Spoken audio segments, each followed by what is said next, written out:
I've had problems with these before. That one there got his eye on me, he always charges me. When I get to where I need to be, I'm gonna put a basher up and bed down. I'm in real trouble now. Just climbed over some barbed wire there quickly, got all tangled up. Should have took the pack off and chopped it. This one has charged me before, this big black one.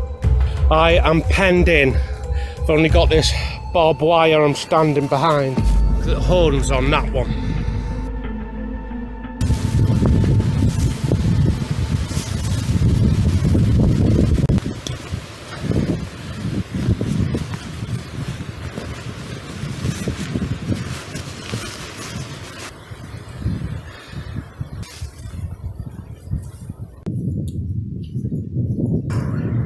Well, I've just put up a temporary basher just for this afternoon.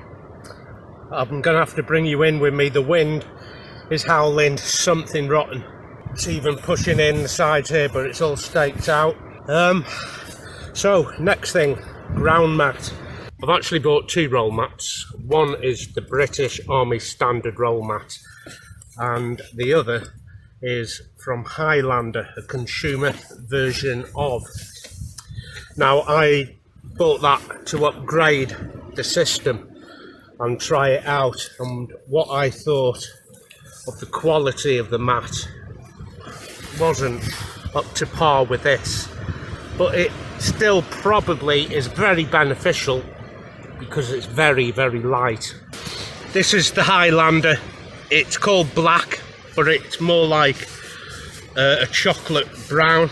I bought with me a foam insulator. I think it needs it, but it's incredibly light compared to the British Army mat.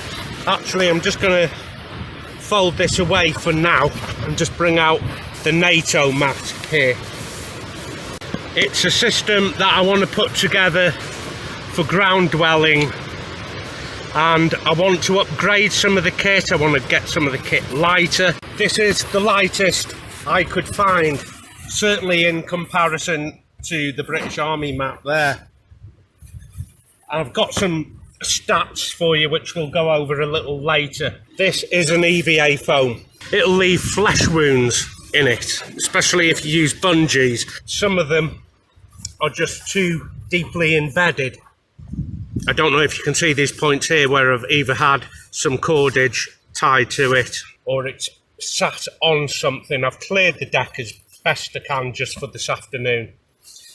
But as you can imagine, if I was to put this straight onto the dirt now, any lumps, bumps, sticks like that, it's going to lacerate this to ribbons.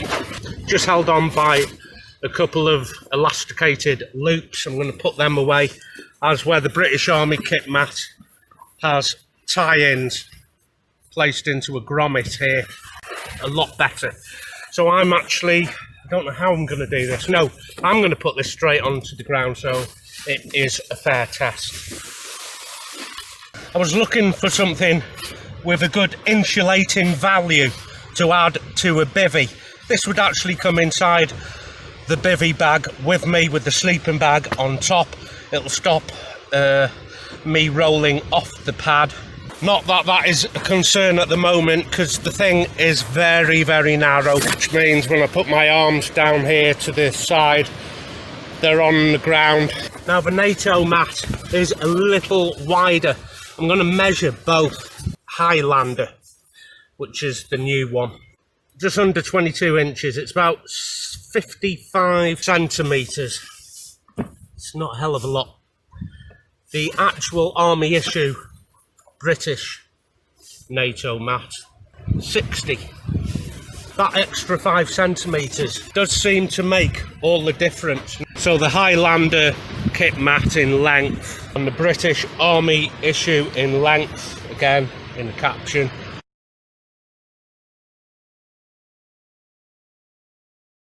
Now it's our value for the Highlander. It's said to be 3 to 4 seasons, and I've even read claim of an even better R value than that, 5 season.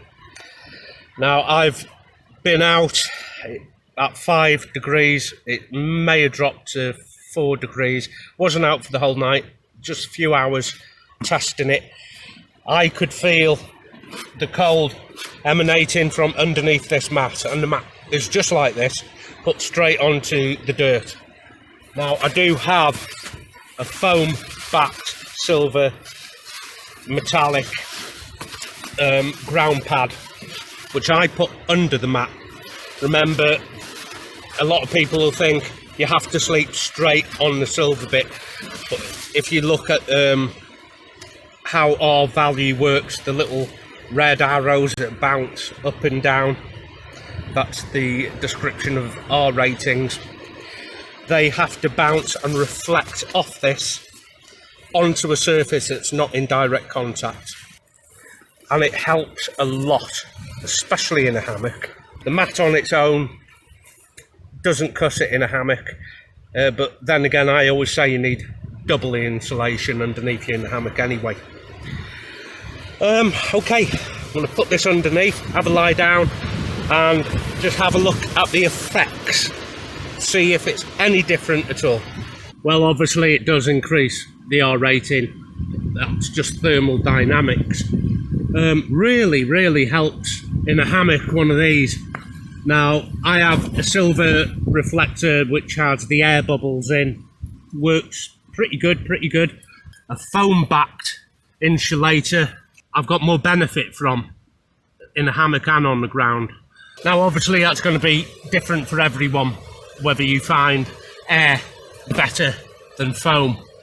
This is usually teamed up with an inflatable air pad. Mine is British issue. This is really reflecting some of the heat back onto me now. I can feel it straight away. It's a lot more grippy, this material, than this British Army one I have here. So there's no danger of your material slipping off this. It's incredibly grippy. It feels like a velour, a velvet type texture. It's very nice for bivvy camping to sleep straight on. It does take some of the lumps and bumps out of it, but like I said, I always pair mine with a silver reflector and a 3/4 length inflatable, and I am fine. I'm fine for a good 4 seasons. On its own, don't believe the claims that this is going to get you down to silly, stupid low temperatures. You'll freeze your ass off, I promise you.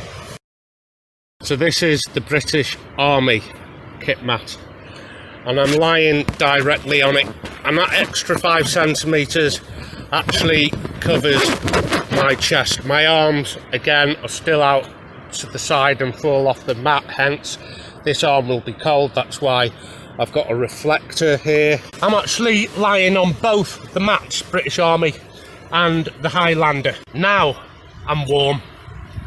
Now it's very comfy. The lumps and bumps are gone. I'd probably be okay for quite a low temperature like this. I still would love the 3/4 length on top of that. I only usually ever go 1 foam mat, 1 air pad, and I mix both together. Well, it's blowing a real hooey out there, and I've got my basher up, as you can see, and it is working a treat. Love it to bits. Now the actual mats themselves. So when I read forums online, whether people prefer a foam pad, an air pad, or a self-inflating pad, which is the best? Everything I read seems to be a constant battle between people who enjoy one thing more than another, and it shouldn't be like that. I always take a self-inflatable 3/4 length and a foam pad. It's not a case of one or the other. I shouldn't have to choose. I'm an adult. I can choose for myself, thank you. And I do exactly the same in a hammock. I have an underquilt and a pad. Why? Because it's my choice. I can, and it works well. So a 3/4 length and a Highlander foam pad and a silver reflector like this. Now we're talking, now we're in business. But this here, the Highlander, To rely on this as a sole source of insulation is ridiculous. It's not going to cut it. Now the Highlander and the Army mat, we're talking bulk there to carry. It's doable and it might be worth it because they don't weigh a hell of a lot. The Highlander pad is EVA, ethylene vinyl acetate.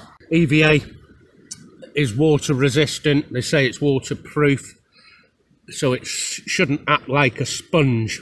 I've not yet got it that wet to test it for myself. It's meant to be pretty easy to clean. I've had this muddied up, and because of the velour texture to it, it does attract the dirt, and if it's wet mud, it's going to need some serious cleaning. As where the Army roll mat, I think, is an XPE foam, and that's a lot easier to clean off. Army issue XPE, you're looking at about 600 grams or thereabouts, depending on your particular model. And the Highlander is, like I said, 285 grams. Big difference, but big difference in the way it works. The XPE foam is a much more dense foam, so it holds its resistance a lot better. And the Highlander doesn't. As you saw, it leaves laceration marks where you've bungeed it. Not so much with the XPE military foam. Like I said, it's a lot stronger. I'd say both the mats, whether it's military or the Highlander, you're looking at 3 season, no more. It says 3 to 4 season, 4 season if you insulate it, but on its own, I doubt it. Neither of them. I've had a night just on the Army mat, the XPE Army mat, and I was bitterly cold at 5 degrees, bitterly cold. I had to get up and start a fire, hypothermically cold. And it might be the same story for the Highlander as well. Both mats together here and the silver reflector doing a fantastic job, and I assume it would right down to 0, I suspect, with 2 mats. The Highlander seems to be a lot better to compact to carry and lighter. So if I'm going to use a reflector and an inflatable also, yeah, I'm going with the Highlander just to save weight. I'd say both have an equal R value, which surprised me. I expected the Highlander to do a lot better than it did, but in R value there's not a lot in it between that and the original issue mat. Mine's 2001. So my Army mat is issue 2001. So now, at the time of recording, is 17 years old. And it is still up to par. Wow, this wind is picking up. I'm going to have to listen out for tree branches breaking. Woohoo! It's usually quite a sheltered area. Let's go back into the shelter here. Okay, I'm going to summarise now. If I only had 10 quid to spend, which would it be? The Army issue or the Highlander? Assuming I can get both for around 10 quid, which I think you can, it's going to be a tough one. The R value is very similar, 3 season. Yeah, I'm not going to get a winter out of either of them on their own. The Highlander, very light, 285 grams compared to 600 grams of the issue mat. So that's a bonus for the Highlander. The durability of the Highlander is terrible. It is terrible, as you've seen. For a few weeks old, and it's got that many lacerations compared to something 17 years old with a lot less damage. But that's because the Army issue is an XPE foam. There's also other mats that I've tried out, which are the 1 centimetre yoga pads, and they're a PPE, and they work incredibly well,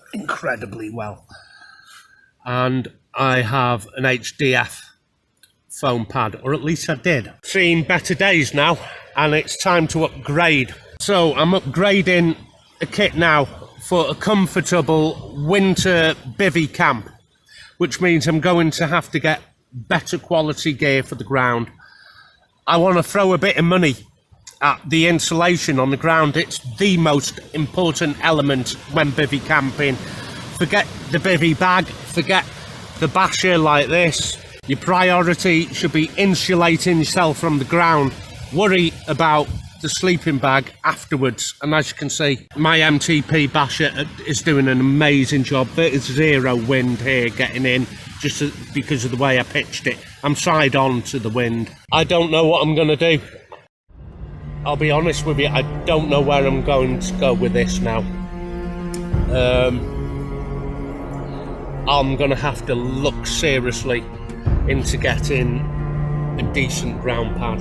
My HDF pad, an amazing job.